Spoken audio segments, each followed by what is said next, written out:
안녕하세요. 한의사 이재성입니다. 오늘은 소변 자주 보는 거 설명드리겠습니다. 소변을 자주 보는데요, 급하게 가야 돼요. 혹여 급하게 가야 되는데 좀 시간을 놓치면 왈칵 새기도 합니다. 새는 양은 좀 많은 편이에요. 기침하다가 웃다가 새는 게 커피 한 스푼 정도인데요, 이거는 그게 아니고 그냥 촥 나가는 거죠. 그냥 소변을 못 참고 나가버리는 겁니다. 그런 병 설명드릴게요. 과민성 방광이라고 해요. 방광은 원래 오줌이 없을 때는 작은 주머니예요. 큰 그릇에다 오줌을 이렇게 쪼르륵 받는 게 아니고요, 작은 주머니에다가 오줌이 들어오면 이게 늘어나는 방식이에요. 그래서 오줌이 많이 들어오면 들어온 압력을 느껴요. 오줌이 내 방광벽에 누르는 압력, 미는 압력을 느껴서 이 압력으로 감각신경이 뇌에다가 이제 보고를 해요. 오줌 찼습니다 그러면 뇌에서 내보내요 라고 하는 거죠. 이런 신호를 주고받는 방식이에요. 근데 이 명령 내리는 곳을 동물중추라고 해요. 우리 이성으로 조절이 안 된다는 말이죠. 방광에서 오줌 찼습니다 라고 보고를 하면 여기서 알아서 나가라고 하는 거예요.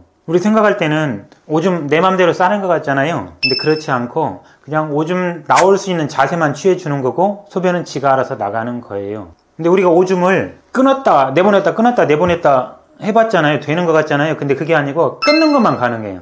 끊어 놓으면 지가 나가, 끊어 놓으면 지가 나가, 이런 방식이에요. 왜 이 설명을 하냐면, 만약에 우리가 내보내는 거 내 맘대로 할 수 있다면 참는 것도 그렇게 될 것 같잖아요. 근데 그렇지 않고 내보내는 거 그냥 환경만 만들어주고 지가 알아서 수축하는 방식이기 때문에 참는 게 쉽지 않다는 거예요. 나가고 있는 오줌을 막아서 참는 거는 가능하지만 그게 아니고, 오줌이 마려울 때 이게 참는 거는 그게 아니다는 거죠. 지가 나가는 거라서 강력한 요구가 있으면 나가는 거죠. 용량으로 말하면 500cc 정도, 500ml 정도 소변이 우리가 보통 마려워 그래서 소변 보러 가는 거거든요. 근데 병이라고 그러면 한 200이나 300cc 정도 됐을 때 오줌 마려움에 자주 가는 거예요.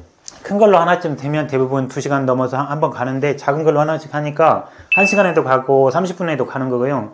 자다가도 1시간에 한 번씩 깨는 거죠. 근데 500cc짜리 그놈 싸는 걸, 그것도 참을 수 있어요. 참는데 우리가 예를 들자면 기차나 고속버스 탔을 때 참아요. 그러면 700cc쯤 가서 또 한 번 정말로 마렵거든요. 근데 여기서 더 참는 사람은 1리터까지도 참아요. 근데 1리터 때는 못 참고 지가 알아서 내보내요. 이렇다는 말이죠. 즉 오줌은 많이 차면 지가 내보내는데, 근데 잘 늘어나는 정도에 따라서 차이가 있다는 거예요. 그래서 방광이 보통은 500cc까지 늘어나야 되는데 200cc 때 못 늘어나고 이때 오줌을 내보내버리면 내가 소변 보러 가다가도 왈칵 쏟아지는 거죠. 절박한 상황이었죠. 오줌 쌀라는 상황이. 그 절박한 상황이 오면서 소변이 샜다. 절박성 요실금 그래요. 요실금, 소변이 멈추지 못하고 새나가 버렸다. 실금. 근데 절박한 상황에서 절박성 요실금 그럽니다.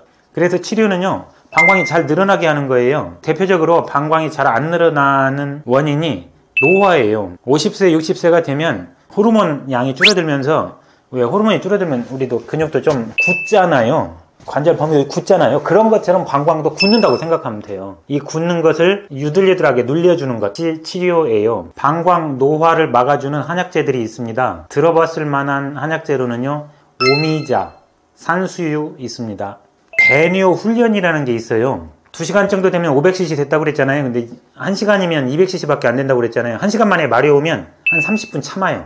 왜 오줌 참으면 병 된다고 하는 건, 아까 1리터까지 참으면 이게 소변이 이제 신장으로 역류를 해서 신장에 병을 일으키는 것이지, 지금은 그런 상황이 아니에요. 500cc까지 아무 문제 없으니까 1시간 만에 마려우면 한 30분씩 참아요. 이번 주에는 1시간마다 마려우면 1시간 반까지 참아서 가다 왈칵 쏟아도 훈련하면 나중에는 괜찮아지니까, 그래서 방광을 늘리는 거니까 이걸 배뇨 훈련이라고 부르고요. 1시간마다 가면 1시간 반까지 참기. 그래서 다음 주에 가면 1시간 반 정도 가면 그 다음엔 2시간까지 참기. 2시간 참으면 대부분 하루에 8번 안쪽으로 들어와요. 그러면 내가 불편하지 않고 500cc 정도 되게 나가고요. 그러면 치료됐다고 합니다. 밤에 소변 보는 거는요, 8시간 자는데 중간에 한 번 정도 깨는 건 그렇게 불편해하지 않는데 2번 정도 깨면 깊은 수면을 방해를 해요. 잠은 그래도 4시간짜리 한 번은 자고 그 다음에 뒤에 붙어야 6시간을 자도 4시간 자고 2시간 자면 푹 잤다고 하는데요, 3시간 자고 3시간 자면 푹 잤다고 느낌이 안 와요. 그래서 소변 보느라고 두 번 깰 정도 되면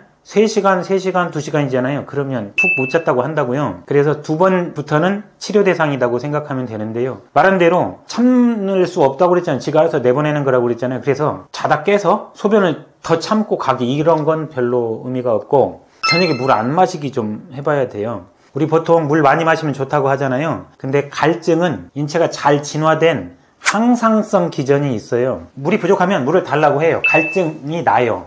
그래서 갈증 나는 대로 먹으면 되는 거죠. 어떤 사람은 대사율이 낮으면 목이 조금 마르니까 물을 조금 먹을 거고요. 어떤 사람은 대사율 높으면 뭐 땀으로도 나가든 아니면 뭐 물을 안에서 다 에너지를 써먹든 이렇게 하면 물을 많이 달라고 하겠죠. 그래서 물 적게 마시는 사람, 많이 마시는 사람은 결국 대사율 차이이다. 즉 조금 먹어도 되는 사람도 있다고요.